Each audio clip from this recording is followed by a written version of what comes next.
Loh ya kenapa pakai probiotik? Probiotik itu isinya adalah mikroba. Mikroba itu buat apa? Buat penguraian. Kenapa dilakukan penguraian?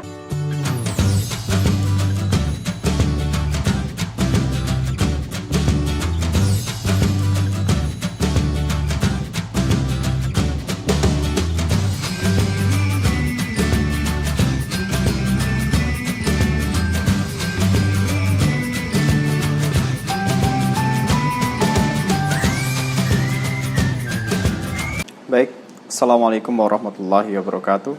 Alhamdulillah, wassalatu wassalamu ala rasulillah.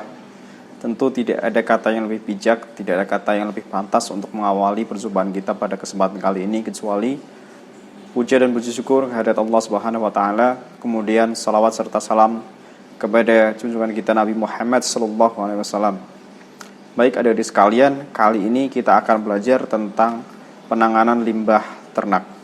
Seperti yang sudah saya sampaikan kemarin bahwa penanganan limbah ternak ini setelah kita melakukan panen gitu ya. Setelah melakukan panen maka adalah limbah ternak. Sebenarnya materinya di situ, tetapi saya merasa ada sesuatu yang ingin saya sampaikan untuk mengenai limbah ternak ini walaupun sebelum pemanenan, yaitu saat ada ternaknya seperti itu. Jadi ini penanganan limbah tidak hanya setelah panen saja, tetapi juga saat pemeliharaan berlangsung atau dilakukan gitu ya.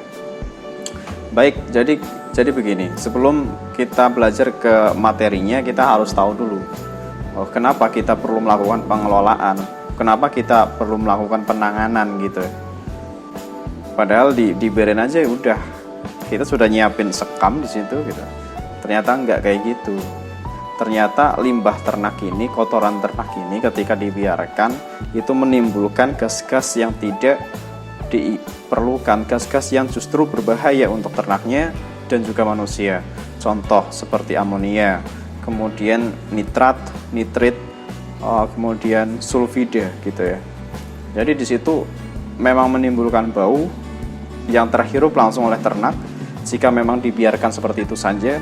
Kemudian ternak itu akan sakit.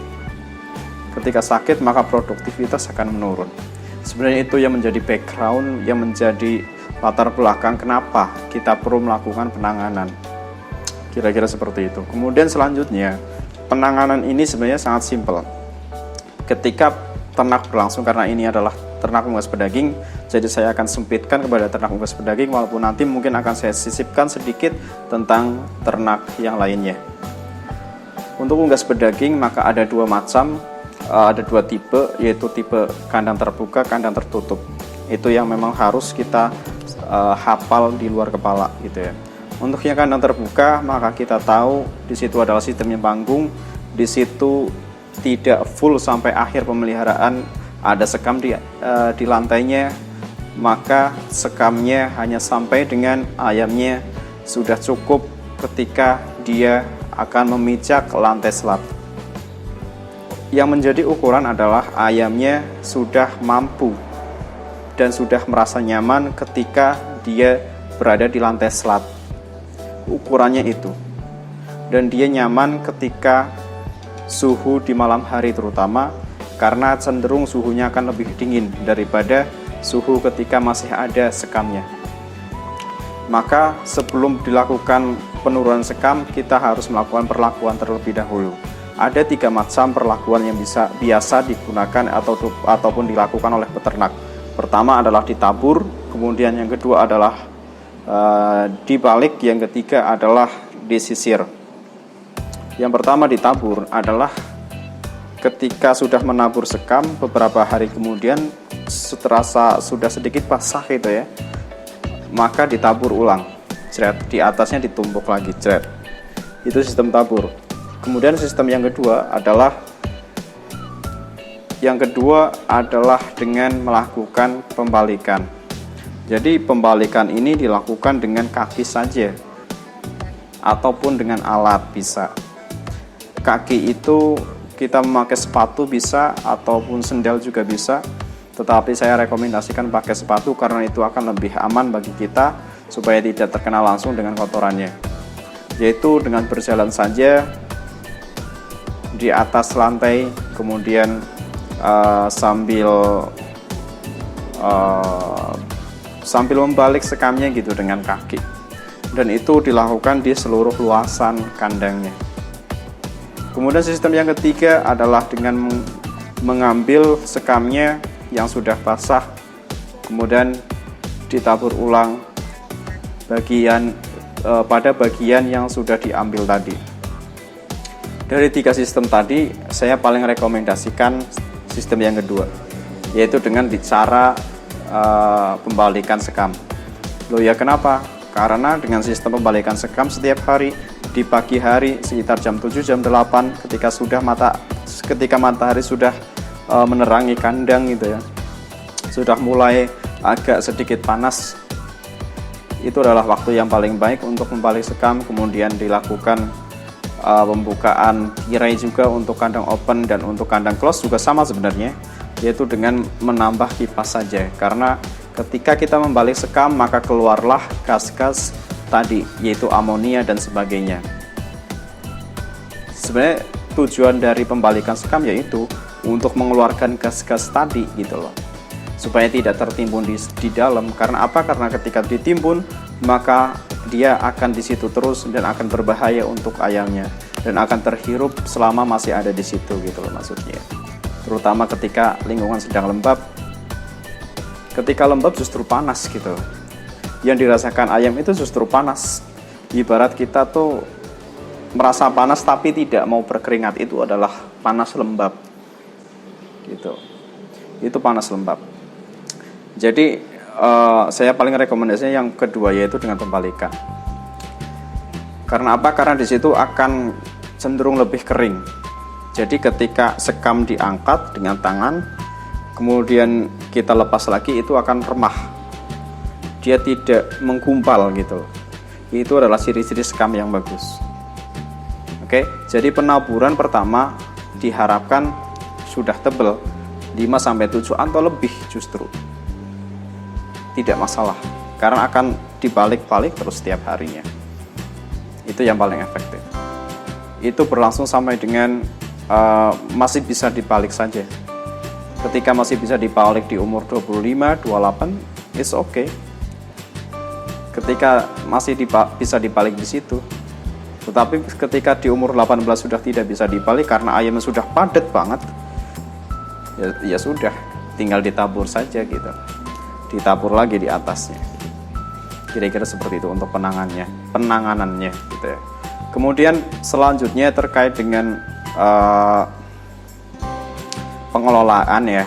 Jadi selain dilakukan tadi, yaitu penaburan, kemudian pembalikan, kemudian disisir gitu ya, kita juga memanfaatkan beberapa zat. Contohnya ada zeolit, kemudian ada kapur gitu ya, kemudian ada mikroba atau probiotik gitu ya. Itu kita memang sengaja memanfaatkan itu baik untuk pakan ataupun pada liternya secara langsung. Pertama, kita bahas dulu tentang zeolit. Jadi zeolit ini bisa untuk pakan dan juga bisa untuk kotoran. Ketika untuk pakan, konsentrasinya adalah 4%. 4% saja. Tidak, mungkin kalau lebih itu akan ada efek sampingnya gitu. Karena akan mempengaruhi nutrisi secara keseluruhan pakannya. Kemudian ketika berada di kotorannya atau liternya, maka bisa sampai 10%.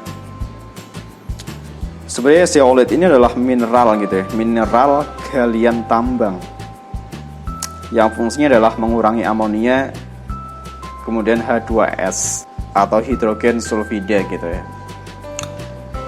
Oke, jadi zeolit ini memang harus kita pertimbangkan ketika berada di pakan. Karena apa? Karena zeolit ini memang punya batasan dan dia memang menyerap gitu ya. Tapi dalam penyerapannya ini tidak selektif gitu loh. Maka dikhawatirkan yang diserap itu justru nutrisi seperti protein, karbohidrat dan sebagainya. Maka ini saya tidak merekomendasikan di situ.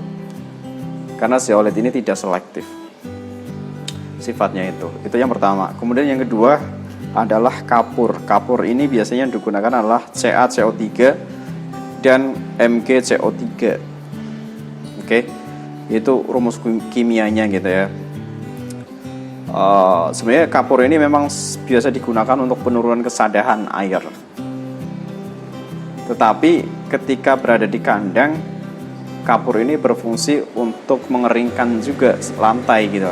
Biasanya untuk lantai yang berbentuk postal yang berhubungan langsung dengan tanah gitu ya, dia akan bersifat lembab karena dia berhubungan langsung dengan tanah, cenderung lembab karena airnya akan langsung gitu ya.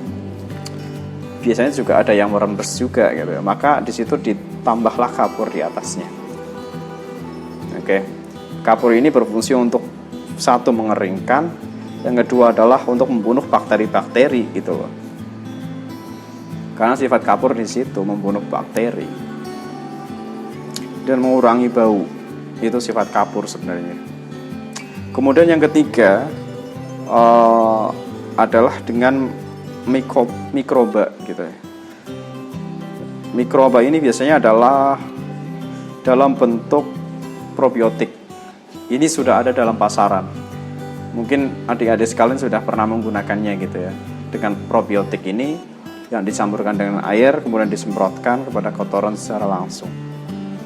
Loh ya, kenapa pakai probiotik? Probiotik itu isinya adalah mikroba. Mikroba itu buat apa? Buat penguraian. Kenapa dilakukan penguraian? Supaya kotoran ini yang ada di dalam kandang cepat jadi pupuknya. Bukan jadi pupuk, tapi berproses lebih lanjut gitu loh. Lebih cepat terurainya gitu loh. Jadi tidak menimbulkan bau yang lebih parah sebenarnya. Sebenarnya itu prinsip kerjanya kayak gitu. Jadi probiotik ini mengandung bakteri ini membantu dalam percepatan dekomposisi kotoran yang ada di dalamnya gitu loh. Dekomposisi apa? Dekomposisi ya penguraian gitu. Penguraian kotoran tadi menjadi zat yang lain gitu, yang bisa dimanfaatkan lagi dan mengurangi bau tadi karena sudah terdekomposisi.